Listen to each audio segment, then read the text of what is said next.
ഞാനിന്ന് നിങ്ങളുമായിട്ട് ഡിസ്കസ് ചെയ്യുന്നത് അതായത് 9ാം ക്ലാസ്സിലെ ഫസ്റ്റ് ചാപ്റ്റർ ആണ് അറ്റോമിക് സ്ട്രക്ചർ അഥവാ ആറ്റം ഘടന. നിങ്ങൾ ആറ്റത്തെ പറ്റി മോളിക്യൂൾസിനെ പറ്റിയൊക്കെ 8ാം ക്ലാസ്സിൽ പഠിച്ചതാണ് അല്ലെ. എന്താണ് മോളിക്യൂൾസ് എന്ന് പറയുന്നത് അഥവാ തന്മാത്ര എന്ന് പറയുന്നത് അല്ലെ? All substances are made up of minute particles അല്ലെ. എല്ലാ വസ്തുക്കളും നിർമ്മിച്ചു വച്ചിരിക്കുന്ന അതിസൂക്ഷ്മങ്ങളായ കണികളെ പറയുന്നവരാണ് തന്മാത്ര എന്ന് പഠിച്ചിട്ടുണ്ട്. അതുപോലെ തന്നെ നിങ്ങൾ ആറ്റത്തെ പറ്റി നിങ്ങൾ അവിടെ എന്താണ് ആറ്റം എന്ന് അവിടെ മനസ്സിലാക്കേണ്ടത്. എന്താണ് ആറ്റം എന്ന് വെച്ചാൽ അല്ലെ ആൾ മോളിക്യൂൾസ് അല്ലെ എല്ലാ തന്മാത്രകളും നിർമ്മിച്ചു വച്ചിരിക്കുന്ന അതിസൂക്ഷ്മങ്ങളായ കണികളെ പറഞ്ഞവരാണ് തന്മാത്ര എന്ന് പറയുന്നത് അല്ലെ. അതായത് all molecules are made up of minute particles are known as atoms അല്ലെ. അതായത് എല്ലാ തന്മാത്രകളും നിർമ്മിച്ചു വച്ചിരിക്കുന്ന അതിസൂക്ഷ്മങ്ങളായ കണികളെ പറയുന്നവരാണ് ആറ്റം എന്ന് പഠിച്ചു. അപ്പൊ നമ്മൾ ഇനി ഇവിടെ പഠിക്കേണ്ടത് ആറ്റത്തിന്റെ ഉള്ളറകളിലോട്ടാണ് പോകുന്നത്. അതായത് ആറ്റത്തെ പറ്റിയാണ് നമ്മൾ മുഖ്യമായിട്ടും പഠിക്കേണ്ടത്. BC കാലഘട്ടത്തിൽ തന്നെ പദാർത്ഥങ്ങൾ നിർമ്മിച്ചു വെച്ചിരിക്കുന്ന അതിസൂക്ഷ്മങ്ങളായ കണികകളെ പറ്റി സയൻസുകളിൽ വ്യത്യസ്തങ്ങളായ അഭിപ്രായങ്ങളുണ്ടായിരുന്നു. അതായത് പ്രധാനമായിട്ടും ആ കാലഘട്ടത്തിൽ ഭാരതത്തിൽ നിലനിന്നിരുന്ന ഒരു വ്യത്യസ്തമായ ഒരു അഭിപ്രായം ഉണ്ടായിരുന്നു. അതായത് എല്ലാ വസ്തുക്കളും നിർമ്മിച്ചു വെച്ചിരിക്കുന്നത് പ്രധാനമായും 5 വസ്തുക്കൾ കൊണ്ടാണ് അല്ലെ. അതുമായി ബന്ധപ്പെട്ട് ആ തിയറിയെ ഭാരതത്തിൽ അറിയപ്പെടുന്നത് പഞ്ചഭൂത സിദ്ധാന്തം എന്നാണ് പറയുന്നത്. എന്താണ് പഞ്ചഭൂത സിദ്ധാന്തം? അതായത് എല്ലാ വസ്തുക്കളും നിർമ്മിച്ചു വെച്ചിരിക്കുന്ന 5 വസ്തുക്കൾ കൊണ്ടാണ്. അതായത് വായു, ജലം, മണ്ണ്, ആകാശം, അതുപോലെ തന്നെ അഗ്നി അല്ലെ. ഇത്രയും വസ്തുക്കൾ കൊണ്ടാണ് ഈ പ്രപഞ്ചത്തിലുള്ള എല്ലാ വസ്തുക്കളും നിർമ്മിച്ചു വെച്ചിരിക്കുന്ന അഭിപ്രായം ഭാരതീയർക്കിടയിൽ നിന്നുണ്ട് ആ കാലഘട്ടത്തിൽ നിലനിന്നിരുന്നു.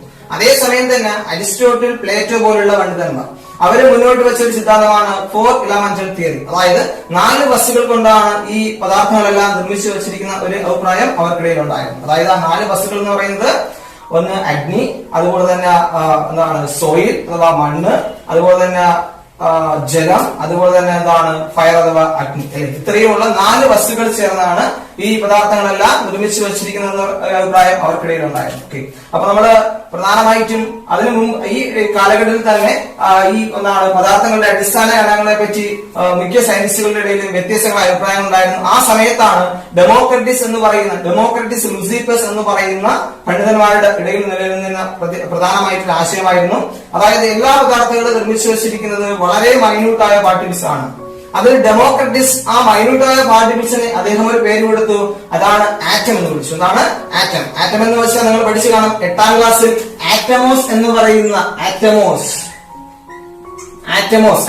Means indivisible. ആറ്റമോസ് എന്ന് പറയുന്ന ഗ്രീക്ക് വേർഡിൽ നിന്നുമാണ് ആറ്റം എന്ന് പറയുന്ന പദം ഉണ്ടായിരിക്കുന്നത്. അപ്പൊ ഇതിന്റെ ഉപജ്ഞാതാവ് ഇതല്ലേ ആറ്റം എന്ന് പറയുന്ന പദം ആദ്യമായിട്ട് പ്രസ്താവിച്ചാരാണ്? ഡെമോക്രറ്റിസ് എന്ന് പറയുന്ന പണ്ഡിതനാണ്. ഓക്കെ, അതേസമയം തന്നെ ഭാരതത്തിൽ നിലനിന്നിരുന്ന ഒരു പ്രധാനമായിട്ട് ആശയമായിരുന്നു. അതായത് ഭാരത പണ്ഡിതനായ കണാദമുനി പറയുകയുണ്ടായി, ഈ പ്രപഞ്ചത്തിലെ എല്ലാ വസ്തുക്കളും നിർമ്മിച്ചു വച്ചിരിക്കുന്നത് വളരെ മൈന്യൂട്ടായ പാർട്ടികളാണ്. അതായത് വളരെ അതിസൂക്ഷ്മങ്ങളായ കണികൾ കൊണ്ടാണ് ഈ പ്രപഞ്ചത്തിലെ എല്ലാ വസ്തുക്കളും നിർമ്മിച്ചു വച്ചിരിക്കുന്നതെന്ന് കണാദമുനി എന്ന് പറയുന്ന പണ്ഡിതൻ പറയുണ്ടായി.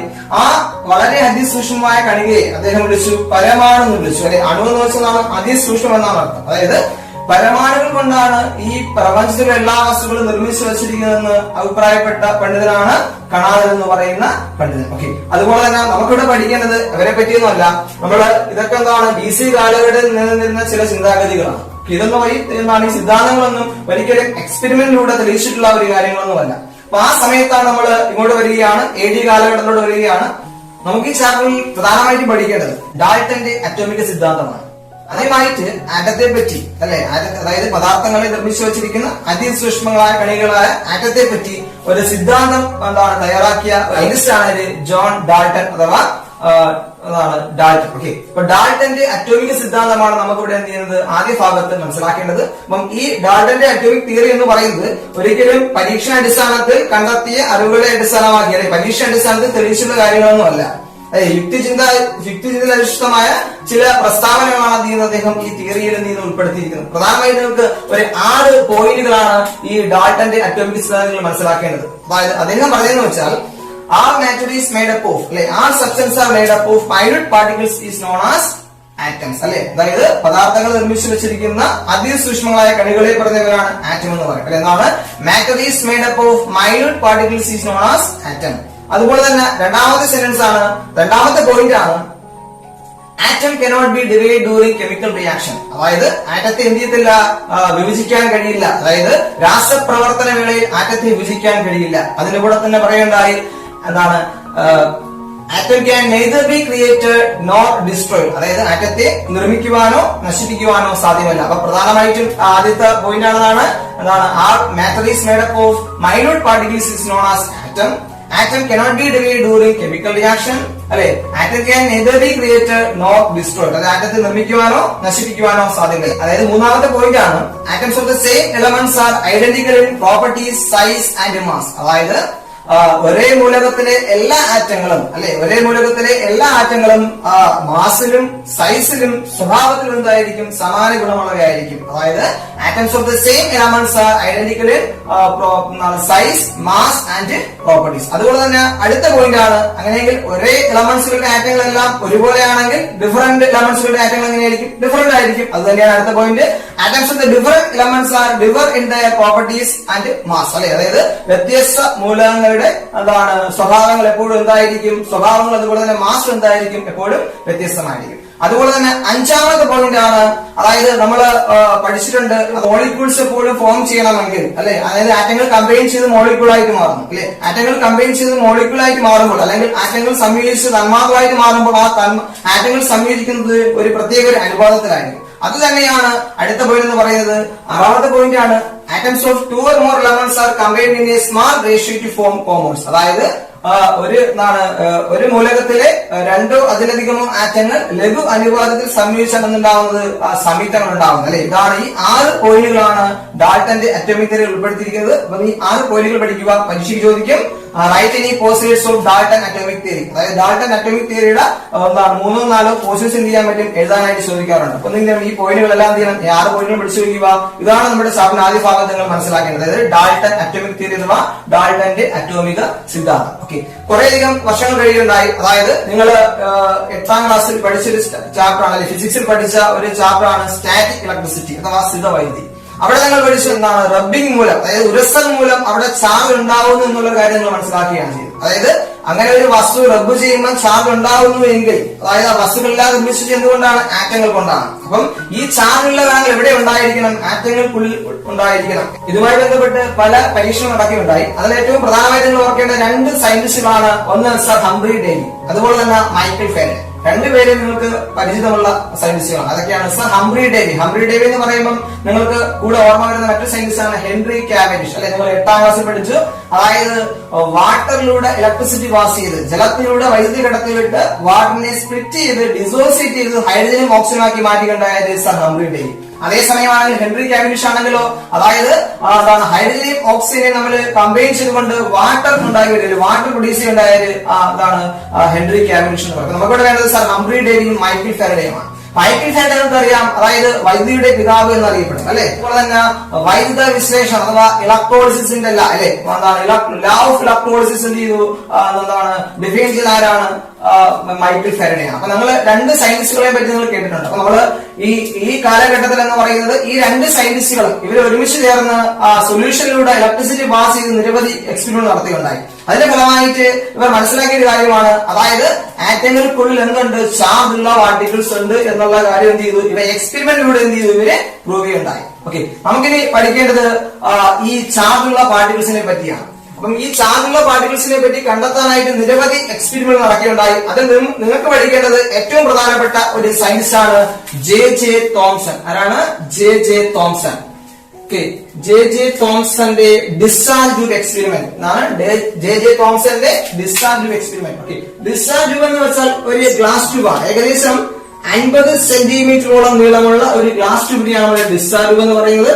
ഡിസ്ചാർജിന്റെ 2 എൻഡുകളായിട്ട് 2 ഇലക്ട്രോഡുകൾ ഉണ്ടായിരിക്കും. എന്താണ് ഇലക്ട്രോഡ് എന്ന് നിങ്ങൾ 8ാം ക്ലാസ്സിൽ പഠിച്ചിട്ടില്ല? അവിടെ ഇലക്ട്രോളിസിസ് അല്ലെ, നമ്മള് വാട്ടറിലൂടെ ഇലക്ട്രിസിറ്റി പാസ് ചെയ്തപ്പോൾ നമ്മൾ ഇവിടെ ഇലക്ട്രോണിനെ പറ്റി പഠിച്ചതാണ്. അതായത് 2 ഇലക്ട്രോഡുകൾ ഉണ്ടായിരിക്കും. അതുപോലെ തന്നെ ആ 2 ഇലക്ട്രോഡുകളെയും ഒരു ഹൈ വോൾട്ടേജ് സോഴ്സുമായിട്ട് എന്ത് ചെയ്തിട്ട് കണക്ട് ചെയ്തിട്ടുണ്ട്. ഓക്കെ, അപ്പം ഡിസ്ചാർജ് എന്ന് വെച്ചാൽ ഒരു 50 സെന്റിമീറ്ററോളം നീളമുള്ള ഒരു ഗ്ലാസ് ട്യൂബാണ് ഡിസ്ചാർജ് എന്ന് പറയുന്നത്. അതിന്റെ പ്രധാന ഭാഗങ്ങൾ എന്താണ്? അതിന്റെ 2 എൻഡുകളായിട്ട് ഓരോ ഇലക്ട്രോഡ് ഉണ്ടായിരിക്കും. അതുപോലെ തന്നെ ഒരു വേക്കവും പമ്പും എന്ത് ചെയ്യുന്നുണ്ട്? അതിലോട്ട് കണക്ട് ചെയ്ത് വെച്ചിട്ടുണ്ട് അല്ലെ. ഒരു വേക്കവും പമ്പും എന്ത് ചെയ്യുന്നു? അതിലോട്ട് കണക്ട് ചെയ്ത് വെച്ചിട്ടുണ്ട്. ഇതിനു വേണ്ടിയാ ഇതിനകത്തുള്ള എയർ എന്ത് ചെയ്യും? മൊത്തത്തിൽ എന്ത് ചെയ്യുന്നത്? അതിൽ നിന്ന് റിമൂവ് ചെയ്യാനും അതുപോലെ തന്നെ ഇതിനകത്തുള്ള പ്രഷർ എന്ത് ചെയ്യാൻ പറ്റി? കൺട്രോൾ ചെയ്യാൻ വേണ്ടിയും ആണ് എന്ത് ചെയ്യുന്നത്? മെയിൻറ്റെയിൻ ചെയ്യാൻ വേണ്ടിയാണ് എന്ത് ചെയ്യുന്നത്? ഇതിനകത്ത് ഒരു വേക്കവും പമ്പും കണക്ട് ചെയ്തിരിക്കുന്നത്. ഇതാണ് ഡിസ്ചാർജിന്റെ പ്രധാന ഭാഗം. അദ്ദേഹം ചെയ്ത് എത്ര മാത്രം ആദ്യം ഈ ട്യൂബിനകത്തുള്ള ഗ്യാസ് മൊത്തം എന്ത് ചെയ്തു റിമൂവ് ചെയ്തു. ഓക്കെ, അതിനുശേഷം ഇതിനകത്തോട്ട് ഒരു സൂറ്റബിൾ ആയ അനുയോജ്യമായ ഗ്യാസ് എന്ത് ചെയ്തു ഈ ട്യൂബിനകത്തോട്ട് എന്ത് ചെയ്തു ഫിൽ ചെയ്തു. ഓക്കെ, എന്നിട്ട് അദ്ദേഹം ഇതിനകത്തുള്ള പ്രഷർ എന്ത് ചെയ്തു മെയിൻറ്റെയിൻ ചെയ്തു. അതായത് ആദ്യം ഒരു 1 atm പ്രഷർ എന്ത് ചെയ്തു അതിലോട്ട് കൊടുത്തു അല്ലെ. 1 atm പ്രഷർ ആയിട്ട് ഗ്യാസിന്റെ എന്ത് ചെയ്തു ഗ്യാസിന്റെ പ്രഷർ 1 atm ആയിട്ട് എന്ത് ചെയ്തു മെയിൻറ്റെയിൻ ചെയ്തു. എന്നിട്ട് ഹൈ പൊട്ടൻഷ്യൽ ഡിഫറൻസ് എന്ത് ചെയ്തു ഈ എൻഡുകൾക്കിടയിൽ കൊടുത്തു. നിങ്ങൾക്കറിയാം നോർമൽ ലെവൽ സാധാരണഗതിയിൽ ഒരു ഗേഷ്യസുള്ള വസ്തു ഒരിക്കലും ഒരു വാതക അവസ്ഥയുള്ള പദാർത്ഥങ്ങൾ ഒരിക്കലും എന്ത് ചെയ്തില്ല ഇലക്ട്രിസിറ്റി പാസ് ചെയ്യാറില്ല.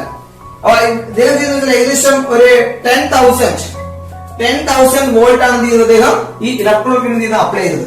ഒരു കാര്യം ശ്രദ്ധിക്കുക, ഇത് പോസിറ്റീവ് ചാർജ് ഇലക്ട്രോഡ്സ് ആണ്, ഇത് നെഗറ്റീവ് ചാർജ് ഇലക്ട്രോഡ്സ് ആണ്.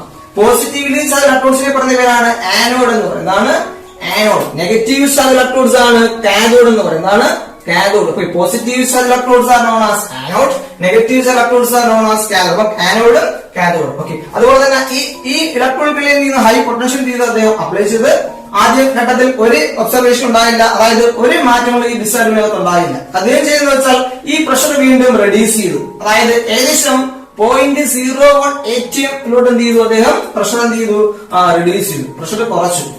ആ പ്രഷർ കുറയ്ക്കുന്ന ആവശ്യത്തിൽ അദ്ദേഹം കണ്ടെത്തി ഈ ട്യൂബിനകത്ത് ഒരു ഒരു പ്രകാശം രൂപപ്പെടുന്നതായിട്ട് കണ്ടെത്തി. അതിൽ അദ്ദേഹം മനസ്സിലാക്കിയെന്ന് വെച്ചാൽ ഈ ഇവിടെ എന്ത് ചെയ്തു ഹൈ പൊട്ടൻഷ്യൽ കൊടുത്തപ്പോൾ എന്ത് ചെയ്തു അവിടെ ഉറപ്പായിട്ടും ഇലക്ട്രോൺ ഫ്ലോ അല്ലെ ഇലക്ട്രിസിറ്റി ഫ്ലോ നടന്നു കാണും, അതായത് വൈദ്യുത പ്രവാഹം അവിടെ ഉണ്ടായി കാണും. അതിന്റെ ഫലമായിട്ട് ഈ ഗ്ലോയ്ക്ക് കാരണമായത് ഇതിനകത്തുള്ള ഏതോ ഒരു പാർട്ടിക്കിൾസിന്റെ കാരണമാണ് ഈ ഗ്ലോയ്ക്ക് കാരണം എന്ന് അദ്ദേഹം മനസ്സിലാക്കുകയുണ്ടായി. ആ ഗ്ലോയുടെ ഡയറക്ഷൻ, അതായത് ഒരു പ്രകാശം രൂപപ്പെട്ടു എങ്കിൽ ആ പ്രകാശം എവിടെ നിന്നാണ് രൂപപ്പെട്ടെന്ന് അറിയാനായിട്ട് നമ്മൾ അതിനിടയിൽ എന്ത് ചെയ്തു അദ്ദേഹം ഒരു ഒപ്പേക്കായ അവിടെ നിന്നാണ് ഒരു അകാര്യമായ വസ്തു അതിനകത്ത് വയ്ക്കുകയുണ്ടായി. അതാര്യമായ വസ്തു വെച്ചുകൊണ്ട് അദ്ദേഹം കണ്ടെത്തിയെന്ന് വെച്ചാൽ ആ ഒരു ഈ ഷെയ്ഡ് അല്ലെ നമ്മളൊരു പ്രകാശം കടത്തി വിടുമ്പോ ആ പ്രകാശത്തിന്റെ ഡയറക്ഷൻ അറിയാൻ എന്ത് ചെയ്യണം നമ്മളൊരു തടസ്സം വയ്ക്കുക.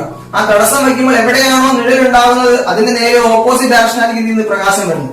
അപ്പൊ ഇവിടെ ഒരു തടസ്സം വെച്ചുകൊണ്ട് അദ്ദേഹം കണ്ടെത്തിയെന്ന് വെച്ചാൽ ആ ഷെയ്ഡ് എന്ന് പറയുന്നത് ഈ പോസിറ്റീവിന്റെ ഭാഗത്താണ് ഷെയ്ഡ് ഉണ്ടായത്. എങ്കിൽ നെഗറ്റീവ് ഇലക്ട്രോൺസിൽ നിന്നായിരിക്കണം ഈ പുതിയതായിട്ടുണ്ടായ പാർട്ടിക്കിൾസ് എന്ത് ചെയ്തത് അവിടെ നിന്നായിരിക്കും രൂപപ്പെട്ട് വന്നത് എന്ന് എന്ത് ചെയ്ത് അദ്ദേഹം മനസ്സിലാക്കി.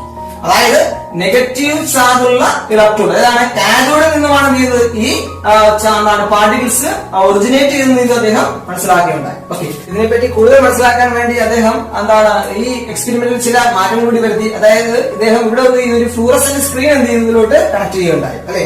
ബാക്കിയുള്ള കാര്യങ്ങളെല്ലാം അതുപോലെ തന്നെയാണ്, അതായത് നെഗറ്റീവ് ഇലക്ട്രോഡ്, പോസിറ്റീവ് ഇലക്ട്രോഡ്, അതുപോലെ തന്നെ ഒരു ഫ്ലൂറസെന്റ് സ്ക്രീൻ കൂടെ എന്ത് ചെയ്തു അഡീഷണൽ ആയിട്ട് എന്ത് ചെയ്തു അദ്ദേഹം കണക്ട് ചെയ്യുകയുണ്ടായി. ഓക്കെ, നേരത്തെ പോലെ തന്നെയാണ് വീണ്ടും എന്ത് ചെയ്തു എക്സ്പെരിമെന്റിൽ ആവർത്തിച്ചു. അതായത് ഹൈ വോൾട്ടേജ് അപ്ലൈ ചെയ്തു, ലോ പ്രഷറിൽ ഹൈ വോൾട്ടേജ് അപ്ലൈ ചെയ്തു. അപ്പോൾ എന്ത് ചെയ്തു അതുപോലെ ഒരു ഗ്ലോ ഇവിടെ ഉണ്ടാകുന്നത് കണ്ടെത്തി. അതായത് ഈ ഇവിടെ ഒറിജിനേറ്റ് ചെയ്ത പാർട്ടിക്കിൾസ് സ്ട്രൈറ്റ് ആയിട്ടാണ് ട്രാവൽ ചെയ്യുന്നത് എന്ത് ചെയ്തു മനസ്സിലാക്കേണ്ടത്. അതായത് ഈ ഫോട്ടോഗ്രാഫി ഫിലിമിൽ ഇവിടെയാണ് എന്ത് ചെയ്യുന്ന ഒരു ചേഞ്ച് ഉണ്ടായത്. അതായത് ഇവിടെ വന്ന് ലൈറ്റ് വന്ന് പതിക്കുന്നതായിട്ട് എന്ത് ചെയ്തു ഇൻസിഡന്റ് ചെയ്യുന്നതായിട്ട് എന്ത് അദ്ദേഹം മനസ്സിലാക്കിയുണ്ടായി. ഈ പാർട്ടിക്കിൾസിന്റെ പ്രോപ്പർട്ടീസ് കൂടുതൽ മനസ്സിലാക്കാനായിട്ട് അദ്ദേഹം ഒരു കാര്യം ചെയ്തു. അതായത് ഈ പാർട്ടിക്കിൾസ് വരുന്ന വഴിയിൽ, അതായത് ഈ പാർട്ടിക്കിൾസിന്റെ സഞ്ചാരപാതയ്ക്ക് പാരലായിട്ട് രണ്ട് പ്ലേറ്റുകൾ, അതായത് രണ്ട് ചാർജ് പ്ലേറ്റുകൾ എന്ത് ചെയ്ത് കണക്ട് ചെയ്യുന്നുണ്ടായി. ഇതെന്ന് പറയുന്നത് പോസിറ്റീവ് ചാർജുള്ള പ്ലേറ്റ് ആണ്, ഇത് നെഗറ്റീവ് ചാർജുള്ള പ്ലേറ്റ് ആണ്. അതിനുശേഷം എക്സ്പെരിമെന്റ് എന്ത് ചെയ്തു ഒന്നുകൂടെ എന്ത് ചെയ്തു അദ്ദേഹം ആവർത്തിക്കുകയുണ്ടായി. അതായത് ഈ പ്ലേറ്റുകൾ കണക്ട് ചെയ്യുന്നതിന് മുമ്പ് മാർക്ക്, അതായത് ആ ലൈറ്റ് എപ്പോഴും സ്ട്രെയിറ്റ് ലൈനാണ് ട്രാവൽ ചെയ്ത് മനസ്സിലാക്കുകയുണ്ടായി. അതായത് ആ ഫോട്ടോഗ്രാഫി ഫിലിമിൽ വന്ന് ലൈറ്റ് വന്ന് പതിച്ചത് എവിടെയാണ് ഈ സ്പോട്ടിലാണ്. പക്ഷെ പ്ലേറ്റ് കണക്ട് ചെയ്ത ശേഷം നോക്കുകയാണെങ്കിൽ ഈ സ്പോട്ടിന് മാറ്റം ഉണ്ടായി. അതായത് ഇവിടെ ആയിട്ട് സ്പോട്ട് ഉണ്ടാകുന്നതായിട്ട് എന്ത് ചെയ്ത് മനസ്സിലാക്കുകയുണ്ടായി. അതിനർത്ഥം എന്താ, നേരത്തെ സ്ട്രെയിറ്റ് ലൈനിൽ സഞ്ചരിച്ച ഈ പാർട്ടിക്കിൾസ് എന്ത് ചെയ്തു ഇവിടെ ഒരു ഡീവിയേഷൻ സംഭവിച്ചു. എങ്ങോട്ട് ഡീവിയേറ്റ് ചെയ്തു? ഇതുപോലെ പോസിറ്റീവ് പ്ലേറ്റിന്റെ ഭാഗത്തോട്ട് എന്ത് ചെയ്തു ഡീവിയേഷൻ സംഭവിച്ചു അല്ലെ. അപ്പൊ നേരത്തെ ചാർജ് പ്ലേറ്റുകൾ കണക്റ്റിന് മുമ്പ് ഒരു ഡീവിയേഷൻ സംഭവിച്ചില്ല. അതായത് ആ പാർട്ടിക്കിൾസിന്റെ മൂവ്മെന്റ് സ്ട്രെയിറ്റ് ലൈൻ ആയിട്ടായിരുന്നു. പക്ഷേ പ്ലേറ്റുകൾ, ചാർജ്ഡ് പ്ലേറ്റുകൾ കണക്ട് ചെയ്ത ശേഷം നമ്മൾ എക്സ്പെരിമെന്റ് റിപ്പീറ്റ് ചെയ്ത് കണ്ടെത്തിയതാണ് ആ പാർട്ടിക്കിൾസിന്റെ പാത്തിന് ഡീവിയേഷൻ ഉണ്ടായി. എന്തുമാത്രം ഡീവിയേഷൻ? ഇത്ര മാത്രം ഡീവിയേഷൻ അവിടെ സംഭവിച്ചു അല്ലെ. ഇവിടെ എങ്ങോട്ടാണ് ഡീവിയേറ്റ് ചെയ്തത്? പോസിറ്റീവ് പ്ലേറ്റിന്റെ ഭാഗത്തോട്ടാണ് ഡീവിയേറ്റ് ചെയ്തത്. എങ്കിൽ ഒരു പാർട്ടിക്കിൾസ് പോസിറ്റീവ് ചാർജിന്റെ ഭാഗത്തോട്ട് ഡീവിയേറ്റ് ചെയ്യണമെങ്കിൽ ഇവിടെ ഒറിജിനേറ്റ് ചെയ്ത പാർട്ടിക്കിൾസിന്റെ ചാർജ് എപ്പോഴും എന്തായിരിക്കണം? നെഗറ്റീവ് ചാർജ് ആയിരിക്കണം. എന്താണ്? നെഗറ്റീവ് ചാർജ് ആയിരിക്കണം. നിങ്ങൾ പഠിച്ചിട്ടുണ്ട് എപ്പോഴും ലൈറ്റ് ചാർജസ് ആർ റിപ്പൽ അല്ലെ, കാരണം ഒരേ ചാർജ് എപ്പോഴും എന്ത് ചെയ്യും? റിപ്പൽ ചെയ്യും. അൺലൈറ്റ് ചാർജസ് ആർ അട്രാക്ട്, അതായത് വ്യത്യസ്ത ചാർജുകൾ എപ്പോഴും ആകർഷിക്കാറുണ്ട്. എങ്കിൽ ഇവിടെ പോസിറ്റീവ് പ്ലെയിൻ എടുത്തോട്ട് ആകർഷിക്കണമെങ്കിൽ ഇവിടെ ഡെവലപ്പ് ചെയ്ത പാർട്ടിക്കിൾസിന് ചാർജ് ഉണ്ട്. ആ ചാർജ് ഏത് ചാർജ് ആയിരിക്കും? നെഗറ്റീവ് ചാർജ് ആയിരിക്കും. ഈ നെഗറ്റീവ് ചാർജുള്ള പാർട്ടിക്കിൾസിനെ വിളിച്ചു അതാണ് ഇലക്ട്രോൺ. ഇതാണ് ഇലക്ട്രോൺ. ഓക്കെ, അപ്പം നെഗറ്റീവ്ലി ചാർജ് പാർട്ടിക്കിൾസിന് atom is known as electron. അതായത് ആറ്റമിൽ കാണപ്പെടുന്ന നെഗറ്റീവ് ചാർജുള്ള പാർട്ടിക്കിൾസിനെ പ്രത്യേകതയാണ് ഇലക്ട്രോൺ എന്ന് പറയും. ഓക്കെ, അപ്പം എന്താണ് ഇലക്ട്രോണിന്റെ ചാർജ്? എന്താണ്? നെഗറ്റീവ് ചാർജ് ആണ്. ഓക്കെ, ഇലക്ട്രോണിന് മാസ് ഉണ്ട്, അത് കാൽക്കുലേറ്റ് ഉണ്ടായി. മാസ് എന്ന് പറയുന്നത് അതായത് ഒരു ഹൈഡ്രജൻ ആറ്റത്തിന്റെ മാസിന്റെ 1837, അതായത് 1837 പാർട്സ് ആണ്. ഒരു ഹൈഡ്രജൻ ആറ്റത്തിന്റെ മാസിന്റെ 1837 ഒരു ഭാഗമായിരിക്കും ഒരു ഇലക്ട്രോണിന്റെ മാസ്. അത്രയ്ക്കും ചെറുതാണ് ഒരു ഇലക്ട്രോണിന്റെ മാസ് എന്ന് പറയുന്നത്. അപ്പം ഇലക്ട്രോണിനെ പറ്റി നോക്കുക. ഇലക്ട്രോൺ കണ്ടെത്തിയതാണ് ജെ തോംസൺ ആണ്. ഇലക്ട്രോൺ കണ്ടെത്താനിടയായ എക്സ്പെരിമെന്റ് പറഞ്ഞതാണ് ഡിസ്ചാർജ് എക്സ്പെരിമെന്റ് അല്ലെ. ഇലക്ട്രോണിന്റെ ചാർജ് എന്താണ്? ഇലക്ട്രോണിന്റെ ചാർജ് എപ്പോഴും നെഗറ്റീവ് ചാർജ് ആണ്. മാസ് എന്ന് പറയുന്നത് വളരെ കുറവാണ്. അതായത് ഒരു ഹൈഡ്രജൻ ആറ്റത്തിന്റെ മാസുമായിട്ട് കമ്പയർ ചെയ്യുമ്പോൾ അതിന്റെ 1837 ഒരു ഭാഗം മാത്രമായിരിക്കും ഒരു ഹൈഡ്രജന്റെ മാസ് എന്ന് പറയുന്നത്. ഓക്കെ, അപ്പൊ നിങ്ങൾ എന്താണ് ഇത്രയും പഠിച്ച കാര്യങ്ങളിൽ നിന്ന് പ്രധാനമായിട്ട് നിങ്ങൾ മനസ്സിലാക്കി വെക്കേണ്ടത് എന്താണ് ഇലക്ട്രോൺസ്, അതായത് എന്താണ് ആറ്റത്തിനകത്ത് കണ്ടെത്തിയത് വെച്ച് ഏറ്റവും ആദ്യമായിട്ട് കണ്ടെത്തിയ പാർട്ടിക്കിൾസ് ആണ് ഇത് നെഗറ്റീവ് ചാർജുള്ള ഇലക്ട്രോൺസ് അല്ലെ. അപ്പം എന്താണ് ഫസ്റ്റ് കണ്ടെത്തിയ ഫണ്ടമെന്റൽ പാർട്ടിക്കിൾസ് ഇലക്ട്രോൺസ് ആണ്. ഇലക്ട്രോൺ കണ്ടെത്തിയതാണ് ജെ തോംസൺ ആണ്. ജെ തോംസൺ ഇലക്ട്രോൺസ് കണ്ടെത്താനിടയായ എക്സ്പെരിമെന്റ് പറഞ്ഞത് എന്താണ്? ഡിസ്ചാർജ് എക്സ്പെരിമെന്റ് ആണ്. അതുപോലെ തന്നെ ഇലക്ട്രോണിന്റെ ചാർജ് എന്താണ്? നെഗറ്റീവ് ചാർജ് ആണ്. മാസ് എന്ന് പറയുന്നത് ഒരു ഹൈഡ്രജന്റെ മാസിന്റെ 1837 ഒരു ഭാഗമായി ഒരു ഇലക്ട്രോണിന്റെ മാസ്. ഇത്രയും കാര്യം എന്ത് ചെയ്യുക? മനസ്സിലാക്കി വെക്കുക. ഡിസ്ചാർജ് എക്സ്പെരിമെന്റ് എന്നും രീതിയില്ല, നിങ്ങൾക്ക് ചോദിക്കത്തില്ല. നിങ്ങൾക്ക് ഇത്രയും കാര്യങ്ങൾ മാത്രം എന്ത് ചെയ്യുക? മനസ്സിലാക്കി വെക്കുക.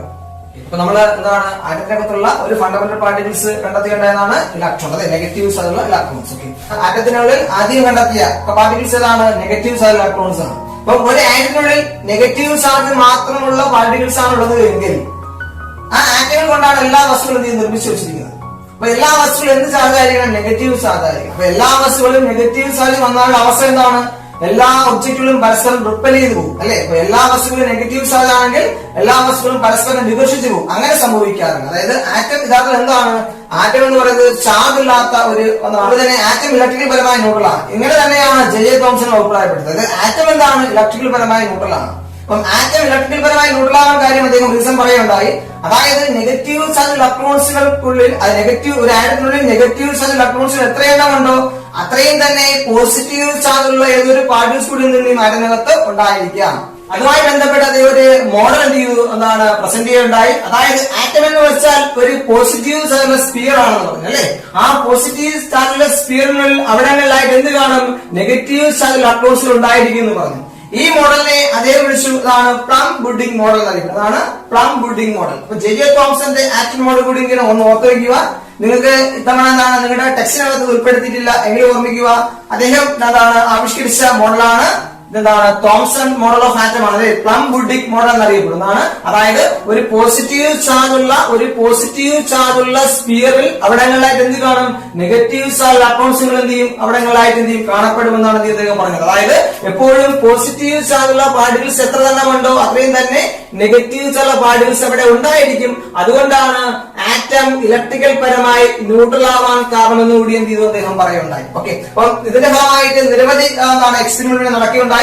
അതിൽ ഏറ്റവും പ്രധാനപ്പെട്ടത് ഗോൾഡ്സ്റ്റീൻ നടത്തിയ എക്സ്പെരിമെന്റ് ആണ്. അപ്പൊ ഗോൾഡ്സ്റ്റീൻ ഡിസ്ചാർജ് എക്സ്പെരിമെന്റിലൂടെ അദ്ദേഹം ഒരു കാര്യം എന്താണ് പ്രവചിക്കുകയുണ്ടായി. അതായത് ഈ ആറ്റത്തിനുള്ളിൽ നെഗറ്റീവ് ചാർജുള്ള പാർട്ടിക്കിൾസ് ഉള്ളതുപോലെ തന്നെ നേരെ വിപരീതമായ ഓപ്പോസിറ്റ് ആയ പോസിറ്റീവ് ചാർജുള്ള പാർട്ടിക്കിൾസിന്റെ സാന്നിധ്യം കൂടി ആറ്റത്തിനുള്ളിൽ ഉണ്ട് എന്ന് എന്ത് ചെയ്തു? അദ്ദേഹം ആ ഡിസ്ചാർജ് എക്സ്പെരിമെന്റ് അദ്ദേഹം തെളിയിക്കുകയുണ്ടായി. എങ്കിലും നമുക്കിവിടെ പഠിക്കേണ്ടത് വളരെ പ്രധാനപ്പെട്ട റുദർഫോർഡിന്റെ എക്സ്പെരിമെന്റ് ആണ്. അപ്പം റുദർഫോർഡ് ആണ് ഈ പോസിറ്റീവ് ചാർജുള്ള പാർട്ടിക്കിൾസിന്റെ സ്വഭാവങ്ങളും അതുപോലെ തന്നെ അവയുടെ ചാർജും അവയുടെ മാസ് എല്ലാം കൽപ്പിച്ച് എന്താണ് ഏണസ്റ്റ് റുദർഫോർഡ് എന്ന് പറയുന്ന സയന്റിസ്റ്റ് ആണ്. അപ്പൊ അദ്ദേഹം നടത്തിയ വളരെ പ്രധാനപ്പെട്ട ഒരു എക്സ്പെരിമെന്റ് ആണ് ഗോൾഡ് ഫോയിൽ എക്സ്പെരിമെന്റ് അല്ലെ. ഗോൾഡ് ഫോയിൽ എന്ന് വെച്ചാൽ സ്വർണ്ണ തകിട് അല്ലെ. സ്വർണ്ണ തകിടിലൂടെ ഒരു ആൽഫ റൈസ് എന്ന് പറഞ്ഞാൽ പോസിറ്റീവ് ചാർജുള്ളതും മാസ് ഉള്ളതുമായ ഒരു റൈസ് ആണ് ആൽഫ റൈസ് അല്ലെ. അതായത് ഈ പോസിറ്റീവ് ചാർജുള്ള ആൽഫ റൈസുകളെ ഈ ഗോൾഡ് ഫോയിലൂടെ കിടത്തിവിട്ടി നടത്തിയ പരീക്ഷണത്തെ അറിയപ്പെടുന്ന പേരാണ് ഗോൾഡ് ഫോയിൽ എക്സ്പെരിമെന്റ് എന്നറിയപ്പെടുന്നതാണ് ഗോൾഡ് ഫോയിൽ എക്സ്പെരിമെന്റ്. അപ്പൊ ഗോൾഡ് ഫോയിൽ എക്സ്പെരിമെന്റിലൂടെ അദ്ദേഹം പ്രധാനമായിട്ടും മനസ്സിലാക്കിയെന്ന് വെച്ചാൽ, അതായത് ആദ്യം ചെയ്തെന്ന് വെച്ചാൽ, ആദ്യം എന്ത് ചെയ്തു, ഒരു ആൽഫ സോഴ്സ് എടുത്തു അല്ലെ, ആൽഫ റേസ് പ്രൊഡ്യൂസ് ചെയ്ത സോഴ്സ് എടുത്തു അല്ലെ. ആൽഫ റേസ് എന്ന് വെച്ചാൽ ഒരു റേഡിയോആക്റ്റീവ് റേസ് ആണ്. അതായത് റേഡിയോആക്റ്റീവ് എലമെന്റ്സുകൾ പ്രൊഡ്യൂസ് ചെയ്യുന്ന ആൽഫ ബീറ്റ ഗാമ റേസുകളിൽ എന്താണ് ആൽഫ റേസ് ആണ് അദ്ദേഹം എടുത്തത് അല്ലെ. ആൽഫ റേസിൽ എന്ത് ചെയ്തു അദ്ദേഹം ഇതുപോലുള്ള ഒരു ഒരു ഫ്ലൂറസെന്റ് അല്ലെ, ഫ്ലൂറസെന്റ് ലേബൽ ചെയ്ത ഒരു ഫോട്ടോഗ്രാഫി ഫിലിമിന്റെ ഉള്ളിലായിട്ട് എന്ത് ചെയ്തു, ഇതുപോലെ ഗോൾഡ് പ്ലേറ്റ് വെച്ചു, ഒരു ഗോൾഡ് ഫിലിം വെച്ചു. ഈ ഫിലിമുകൾ എന്ത് ചെയ്തു, ആൽഫ റേസ് എന്ത് ചെയ്തു, കടത്തിവിട്ടു. കടത്തിവിട്ട ശേഷം അദ്ദേഹം കുറേയധികം കാര്യങ്ങൾ ഒബ്സർവ് ചെയ്യേണ്ടതായി. അങ്ങനെ ഒബ്സർവ് ചെയ്യുമ്പോൾ ആ ഫോട്ടോഗ്രാഫി ഫിലിമിൽ കടത്തിവിട്ടപ്പോൾ ഫോട്ടോഗ്രാഫി ഫിലിമിൽ എന്ത് ചെയ്യും, ലൈറ്റ് വന്ന് പതിക്കും, ആൽഫ റേസ് വന്ന് പതിക്കുന്ന സ്ഥലത്ത് എന്ത് ചെയ്യും, ആ ഓരോ സ്പോട്ടുകൾ ഉണ്ടാവാറുണ്ട്. ആ സ്പോട്ടുകളിൽ നിന്ന് അദ്ദേഹം മനസ്സിലാക്കിയ കാര്യം എന്ന് വെച്ചാൽ, അതായത് കടത്തിവിട്ട ആൽഫ റേസുകളിൽ ഭൂരിഭാഗം ആൽഫ റേസും ഒരു ഡീവിയേഷനും കൂടാതെ കടന്നു പോകുന്നതായിട്ട് അദ്ദേഹം മനസ്സിലാക്കി. ഓക്കെ, അതായത് ഗോൾഡ് പ്ലേറ്റ് എന്ന് പറഞ്ഞാൽ ഗോൾഡ് ആറ്റങ്ങൾ കൊണ്ട് നിർമ്മിതമാണ്. അത് ആറ്റങ്ങളിലൂടെയാണ് ഈ ആൽഫ റേസിനെ കടത്തിവിട്ടത്. അങ്ങനെ ഒരു ആറ്റങ്ങളിലൂടെ ആൽഫ റേസ് കടത്തിവിട്ടപ്പോൾ ഒരു ഡീവിയേഷനും കൂടാതെ കടന്നുപോയി എങ്കിൽ അതിൽ അദ്ദേഹം മനസ്സിലാക്കിയെന്ന് വെച്ചാൽ ആറ്റത്തിനുള്ളിൽ ഭൂരിഭാഗ സ്ഥലവും ശൂന്യമാണ് അല്ലെ. അതായത് അതായത് ആറ്റത്തിന്റെ ഭൂരിഭാഗം എന്താണ്, ശൂന്യമാണ്. അതുപോലെ തന്നെ ബാക്കി നമ്മൾ അദ്ദേഹം ഒബ്സർവ് ചെയ്ത് കണ്ടെത്തിയെന്ന് വെച്ചാൽ, അതായത് കുറേയധികം ആൽഫ റേസുകൾ, അതായത് ഒരു 99% ആൽഫ റേസുകൾ എന്ത് ചെയ്തു, ഒരു ഡീവിയേഷനും കൂടാതെ കടന്നുപോയി. അതിൽ കുറച്ച് ശതമാനം ആൽഫ റേസുകൾ ഡീവിയേറ്റ് ചെയ്യുന്നതായിട്ട് അദ്ദേഹം കണ്ടെത്തി. അതിൽ 1-2 ആൽഫ റേസുകൾ എന്ത് ചെയ്തു, നേരെ ബൗൺസ് ചെയ്ത് തിരിച്ചു വന്നതായിട്ട് അദ്ദേഹം കണ്ടെത്തി.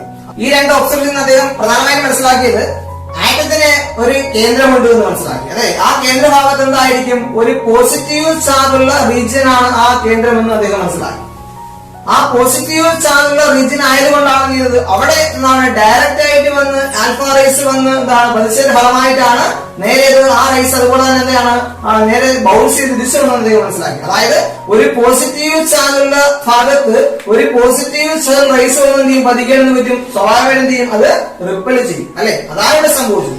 പക്ഷെ നോക്കുക, ഭൂരിഭാഗം റേസ് എന്ത് ചെയ്തു, ഒരു ഡീവിയേഷനും കൂടാതെ കടന്നുപോയി അല്ലെ. കുറച്ച് എന്ത് ചെയ്തു, ഡീവിയേറ്റ് ചെയ്തു എങ്കിൽ അതിനും കുറച്ച് ഭാഗം എന്ത് ചെയ്തു, ബൗൺസ് ചെയ്ത് എന്ത് ചെയ്തു, തിരിച്ചു വരികയുണ്ടായി. അതിനടുത്തെന്ന് വെച്ചാൽ ആറ്റത്തിന് ഒരു കേന്ദ്രമുണ്ട് എന്നും ആ കേന്ദ്രത്തിന് പോസിറ്റീവ് ചാർജ് ആണുള്ളത് എന്നും ആ പോസിറ്റീവ് ചാർജ് റീജിയനെ അദ്ദേഹം വിളിച്ചു ന്യൂക്ലിയസ് എന്ന് വിളിച്ചു. ഇതാണ് ന്യൂക്ലിയസ് അല്ലെ. അപ്പൊ ആറ്റത്തിന്റെ സെന്റർ പോർഷനെ പറഞ്ഞവരാണ്, ആറ്റത്തിന്റെ സെന്ററിനെ അറിയപ്പെടുന്നവരാണ്, ആറ്റത്തിന്റെ കേന്ദ്രത്തെ അറിയപ്പെടുന്നവരാണ് ന്യൂക്ലിയസ് എന്ന് അറിയപ്പെടുന്നതാണ് ന്യൂക്ലിയസ്. അപ്പൊ ആറ്റത്തിന്റെ ന്യൂക്ലിയസ്, ആറ്റത്തിന്റെ കേന്ദ്രത്തെ ന്യൂക്ലിയസ് എന്ന് വിളിച്ചതാണ് റുദർഫോർഡ് ആണ് അല്ലെ. ഈ പോസിറ്റീവ് ചാർജ് പാർട്ടിക്കിൾസിനെ വിളിച്ചു പ്രോട്ടോൺ എന്ന് വിളിച്ചു. എന്താണ് പ്രോട്ടോൺ. അപ്പൊ എന്താണ് പ്രോട്ടോൺ എന്ന് വെച്ചാൽ ആറ്റത്തിനകത്തുള്ള പോസിറ്റീവ്ലി ചാർജ്ഡ് പാർട്ടിക്കിൾസിനെ പ്രതിപരാണ് പ്രോട്ടോൺ എന്ന് പറയും. ഈ പ്രോട്ടോൺ എവിടെ കാണപ്പെടും, ആറ്റത്തിനകത്തുള്ള ആറ്റത്തിന്റെ സെന്ററിൽ കാണപ്പെടും. അതായത് ആറ്റത്തിന്റെ സെന്ററിനെ പ്രതിപരാണ് ന്യൂക്ലിയസ് എന്ന് പറയും. ഓക്കെ, ഇപ്പൊ നമ്മൾ പഠിച്ചു. അപ്പം ഇതുവരെ മനസ്സിലാക്കിയിൽ നിന്നും രണ്ട് കാര്യങ്ങൾ പൊതുവായി മനസ്സിലാക്കി വെക്കുക. ആറ്റത്തിനകത്ത് പ്രധാനമായിട്ടും രണ്ട് ഫണ്ടമെന്റൽ പാർട്ടിക്കിൾസ് കണ്ടെത്തിയുണ്ടായി, പോസിറ്റീവ് ചാർജുള്ള പ്രോട്ടോൺസുകളും നെഗറ്റീവ് ചാർജുള്ള ഇലക്ട്രോൺസുകളും അല്ലെ. ഈ പോസിറ്റീവ് ചാർജ് പ്രോട്ടോൺസ് എവിടെ കാണപ്പെടും, ആറ്റത്തിന്റെ സെന്റർ ആയിട്ട് കാണപ്പെടും, ആറ്റത്തിന്റെ സെന്റർ പോർഷനിൽ കാണപ്പെടും. അതായത് ആറ്റത്തിന്റെ മുഴുവൻ മാസും കേന്ദ്രീകരിച്ചിരിക്കുന്ന ആ പോയിന്റിനെയാണ് അദ്ദേഹം വിളിച്ചത് ന്യൂക്ലിയസ് എന്ന് വിളിച്ചു. അപ്പൊ ന്യൂക്ലിയസിന്റെ ചാർജ് എപ്പോഴും എന്തായിരിക്കും, പോസിറ്റീവ് ചാർജ് ആയിരിക്കും. ഇതുമായി ബന്ധപ്പെടുത്തിക്കൊണ്ട് അദ്ദേഹം എന്ത് ചെയ്തു, ഒരു മോഡൽ തയ്യാറാക്കിയുണ്ടായി.